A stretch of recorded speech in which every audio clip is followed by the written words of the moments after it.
guys, how are you doing today? I hope that you're doing amazing and fantastic and wonderful. So I haven't done one of these in a while. I think maybe 2018 was the last time I did this. I don't know. I have a multitude of cozy mysteries for beginners. Cleo. I have quite a few videos on cozy mysteries for beginners that you might want to check out, but this is my most updated version. I have sort of 5 categories that we can sort of dive into and talk about a little. The very first thing I want to talk to you guys about is, what is a cozy mystery? A lot of people have no idea that cozy mysteries are a thing, or they think that it is something that their grandmother reads and that it doesn't appeal to a younger generation. Which one, the things your grandma reads are super cool, so don't judge your grandma.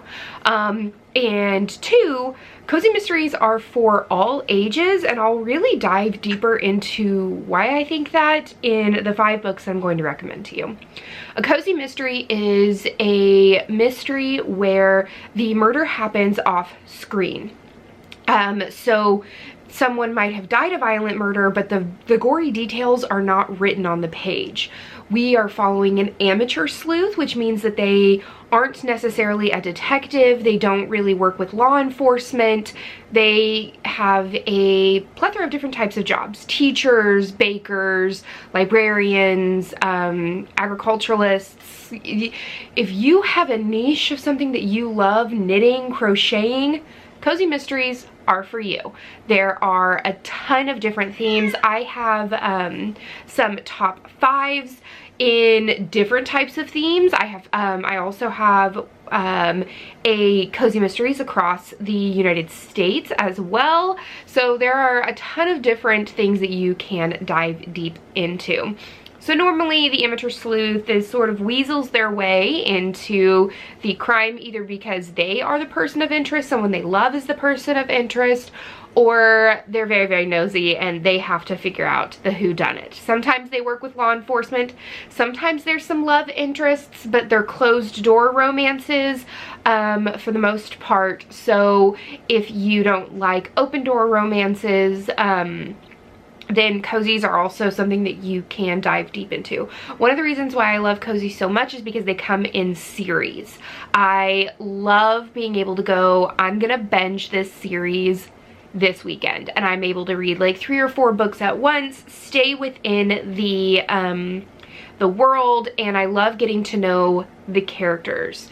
So without further ado, let's jump into the 5 sort of topics or subgenres within cozy mystery. So lately there has been a increase in YA cozy mysteries or middle grade cozy mysteries. The one that I'm going to talk to you about today is Pride and Premeditation. So this is a Jane Austen murder mystery series by Tirzah Price, and I think I gave this like a 3.5, 4 stars. And it's basically a murder mystery with Jane Austen's characters from Pride and Prejudice. The next book, Sense and Second Degree Murder or something like that, comes out this year, and so I already have it pre-ordered. Super excited about that. But yeah, so we have Pride and Premeditation. It just says Pride and Prejudice gets a murder mystery makeover in this new series based on Jane Austen's most beloved books. So this is very YA. Our main characters are sort of like very young adults. It's still in their teens, and I really enjoyed it overall. I did read it right after I read the original Pride and Prejudice, so I had some other things that I was like comparing it to, but overall really loved this enough to purchase the second book in the series and pre-order it. The next subgenre I have is our sort of millennial sleuths. So the ones that are in their early 20s or 30s that they're not super old, but they're not super young, and I love diverse cozies, so this also falls under the diverse category. So that would be Arsenic and Adobo. This came out in 2021. This is a Tita Rosie's Kitchen Mystery series by Mia Manasala, and I love this book so much. I've already pre-ordered the next book within the series as well. It comes out this year. It says the first book in a new culinary cozy series full of sharp humor and delectable dishes, one of which might just be killer. This is just a fun series. I love the older ladies. I love being able to dive deeper into a different diversity, and it was a lot of fun to read. It was a little more hard-hitting when it came to having drugs and a little bit of sexual tension in it, but if you like that, you should try out a sort of a millennial kind of cozy. Of course, we don't want to leave out the mother of cozies, the creator of cozy mysteries.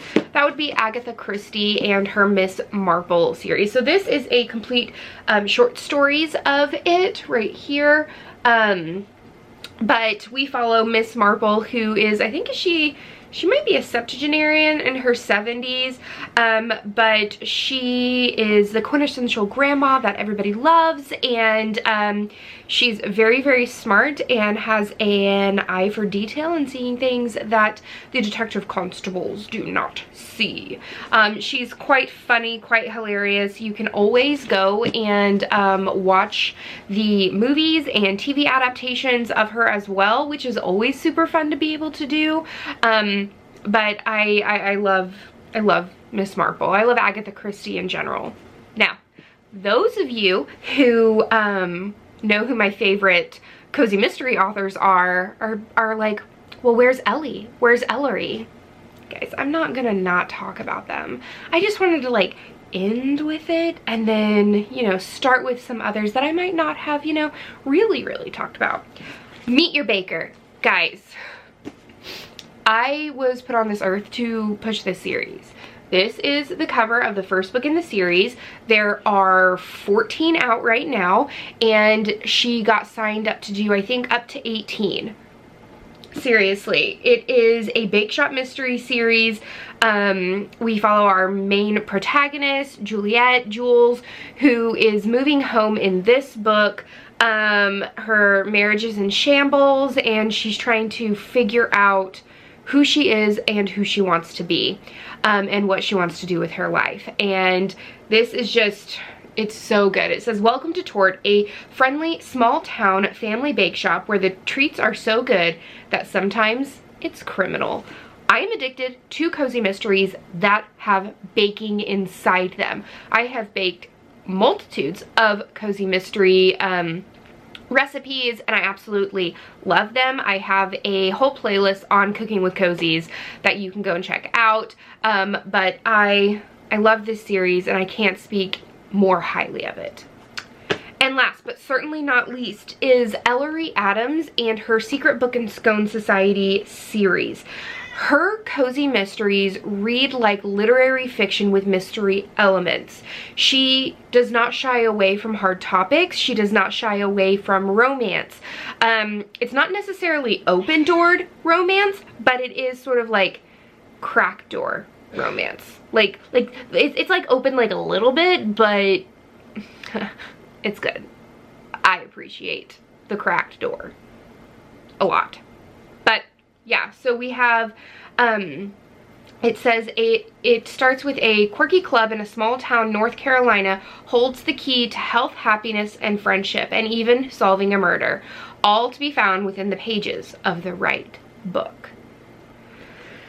Cozy mysteries are for everyone.